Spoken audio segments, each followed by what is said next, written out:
আমাদের রাজাপুর ইসলাম মাদ্রাসায় যে স্বাধীনতা দিবস উদযাপন করা হয়েছে ৭৮তম স্বাধীনতা দিবস, এই স্বাধীনতা দিবসের জন্য খুব মূল্যবান বক্তব্য রাখছে আমাদের গ্রামেরই পাশের মসজিদের ইমাম সাহেব মোহাম্মদ আশরাফ আলী গাজী মহাশয়।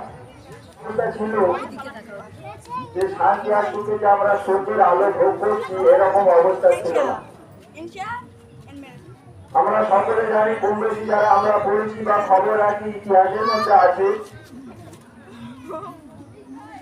যে ভারতবর্ষ একদিন পরাধীন ছিল ব্রিটিশদের হাতে, ইংরেজদের হাতে। এই ভারতবর্ষের প্রত্যেক মানুষটা গরু ছাগলের মতো নাকে দড়ি দিয়ে তারা ঘোরাত। সময়ের পর্যায়ে আস্তে আস্তে জাতি বর্ণ নির্বিশেষে শিক্ষিত অশিক্ষিত সমস্ত মানুষ ব্রিটিশ সাম্রাজ্য, ব্রিটিশ শক্তির বিরুদ্ধে সকলে আন্দোলন করেছিল। আর সেই আন্দোলন রক্তের বিনিময়ে, জীবনের বিনিময়ে আজকের আমরা এই ভারতবর্ষ স্বাধীন পেয়েছি।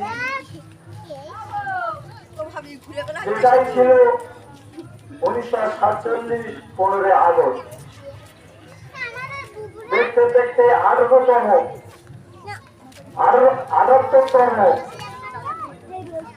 আজকে এই ভারতবর্ষ স্বাধীন হয়েছে। আগের ইতিহাসের দিকে যদি পর্যালোচনা করা যায়, অন্যান্য কমরা ছিল, কিন্তু দুঃখের বিষয় এমন একটা জায়গায় আমরা বাস করছি, এমন একটা সরকারের নেতৃত্বে, যে সরকারের কাছে আজকে বিশেষ করে জাতি এবং ধর্মের ভেদাভেদ, আজকের অন্যান্য জাতির না নয়, কিন্তু দুঃখের বিষয় যে মুসলমান সম্প্রদায় নেতৃত্ব দিয়েছিল, স্বাধীনতার চিন্তা ভাবনা চেতনা জুগিয়েছিল, আজকের ইতিহাসের পাতায় আজ সেই সমস্ত লোকেদের নাম নেই। আমি গত বছরের ইতিহাসের মধ্যে একটা জায়গায় দেখছিলাম যে ভারতবর্ষ যখন স্বাধীন হয়েছে, জাতি বর্ণ নির্বিশেষে সমস্ত জাতির মানুষ ছিল, কিন্তু মুসলমান ভাইদের ভূমিকা অনেক বড় ছিল। এবং তাতে দিল্লির ইন্ডিয়া গেটে আপনার এই ভারতবর্ষে যারা রক্ত দিয়েছিল, গোলা কাটিয়েছিল, শহীদ হয়েছিল 82,361 জন শহীদ হয়েছে। এবং তার মধ্যে মুসলমান, বিশেষ করে ভারতবর্ষে যেখানে আমরা হিন্দু, মুসলমান, অন্যান্য জাতি বাস করি, তাদের অবদান আছে, খবরের নাম তাদের আমাদের করতে হবে এবং তাদের স্মৃতি আমাদের শ্রদ্ধা জানাতে হবে। কিন্তু আজকে সেই স্বাধীনতার বীর পুরুষেরা এমন রয়েছে, কিছু মানুষের নাম পাওয়া যায়, কিছু মানুষের নাম পাওয়া যায় না।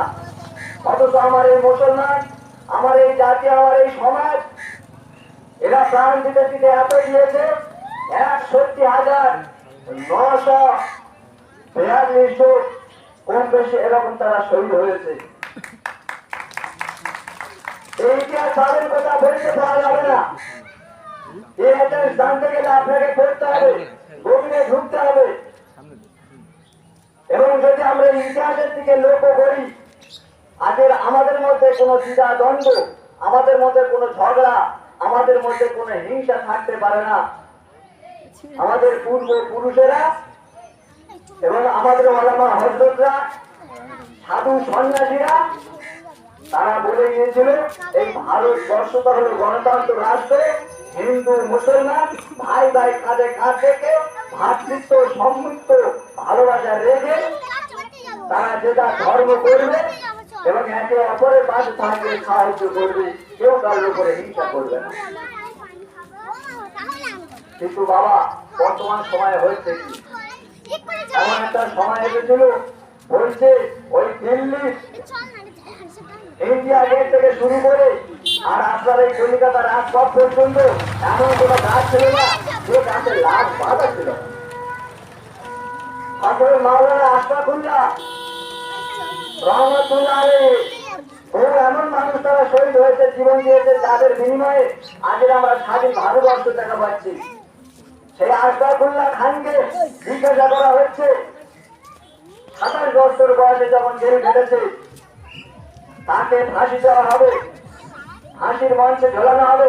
এমন সময় তাকে জিজ্ঞাসা করা হচ্ছে, সে আশরাফুল্লাহ খান বাঘের মতো গুরু গম্ভীর ভাবে আওয়াজ দিয়ে বলেছিল, যা আমি অন্যায়ের কাছে মাথা নত করবো না, আমার এই জীবনের বিনিময়ে যদি ভারতবর্ষ স্বাধীন হয় এটাই আমার সব থেকে বড় পাওনা। ফলে দেখতে পাওয়া গেল যে আশরাফুল্লাহ খানকে জিজ্ঞাসা করা হলো, মৃত্যুদণ্ড তো তোমার হবে, সুতরাং তোমার কাছে কিছু জানতে চাই, শেষ আড্ডা কি আছে? বলছে শেষ আলা হলো আমি যেখানে যেভাবে বলি না কেন আমার শরীর দাও, ফাঁসি দাও, আমার দেশের মাটি, এই ভারতবর্ষের মাটি যেন আমার বুকের উপরে একটু পড়ে। এই আশরাফুল্লাহ খান এ কথাও বলেছিল যে মরণের আগে প্রয়োজন হলে আমাকে মেপে নেবে। এমন কথা বলছো কেন? তোমরা মনে করছো যে জীবন বাঁচাবার তাগিদে, জীবন বাঁচাবার তাগিদে হয়তো মনে করছো যে হয়তো সে ভীতু সন্তুষ্ট হবে না, মরণের আগে দাঁড়ি পাল্লে আমার লাশটাকে মেপে নেবে, আর যখন ছুরি দেওয়া হবে বা ফাঁসি দেওয়া হবে তারপরে আমার লাশটাকে ও মেপে নেবে। এই আশরাফুল্লাহ খানকে ফাঁসি দেওয়া হলো, তারা সেই প্রতিশ্রুতি হিসেবে কথা অনুযায়ী মাপা হলো, যা শরীরের ওজন ছিল ইতিহাস প্রমাণ দিচ্ছে, এসব ইতিহাস ছেলেরা পাবে কোথায়? সেই ইতিহাস প্রমাণ দিচ্ছে, বলছে যে আশরাফুল্লাহ খানের যে জীবন্ত দেহ যতটা না ছিল মরণের পরে আরো 3 কেজি ভারী হয়ে গেছে। আজকে সেই সমস্ত মানুষের ইতিহাস কিন্তু আজকে নেই, তারা শ্রদ্ধাঞ্জলি পাচ্ছে না, তারা স্বাধীনতা আছে তারা ছেলেরা জানছে না, তাদের জানাচ্ছি না। সেই জন্য প্রত্যেকের কাছে বলবো, আজকে এই ভারতবর্ষ স্বাধীন হয়েছে অনেক জীবনের বিনিময়ে, অনেক রক্তের বিনিময়ে, কোটি কোটি হাজার হাজার মানুষ জাতি বর্ণ নির্বিশেষে আজকে তাদের সেই জানের বিনিময়ে ভারতবর্ষ স্বাধীন হয়েছে। অতএব সুস্থভাবে সেই ভালোবাসাকে, এই দেশকে ভালোবাসা, তাই আগে আমি বলেছি আল গোরা মহাব্বতুন না উম্মু, এই দেশকে ভালোবাসা মানে মায়ের সমান ভালোবাসা। আর সেই জন্য রাসূল পাক সাল্লাল্লাহু আলাইহি সাল্লামের ইতিহাস আমরা জানি, যখন মক্কা ছেড়ে মদিনা যায় বারে বারে রাসূলুল্লাহ সামনে দিয়ে বলছে, হে মক্কা তুমি চিন্তিত হও না, আল্লাহ পাক যদি সময় দেয় আমি দেশের মাটিতে বিজয়ী অবস্থায় ফিরব। বাবাজি আমার ভাইরা আব্বা জানেরা, প্রত্যেকে ইতিহাসের দিকে লক্ষ্য রেখে সম্ভব প্রেমকে ভালোবাসা রেখে আমরা ভারতবর্ষ হিন্দু মুসলমান সকলে কাঁধে কাঁধ রেখে ভাতৃত্ব বজায় রেখে এবং এই স্বাধীনতার দিবসের সম্মানকে ভালোবাসা রেখে আমরা আমাদের সারা জীবনটা চলবো, আমাদের জেনারেশন যারা আসবে এবং তাদের সেই শিক্ষায় আমরা উৎপন্ন করবো। সবাই রাজি আছি? আল্লাহ পাক আমাদের আপনাকে প্রত্যেককে ওরা থেকে বেশি আমল করার তৌফিক দান করুক।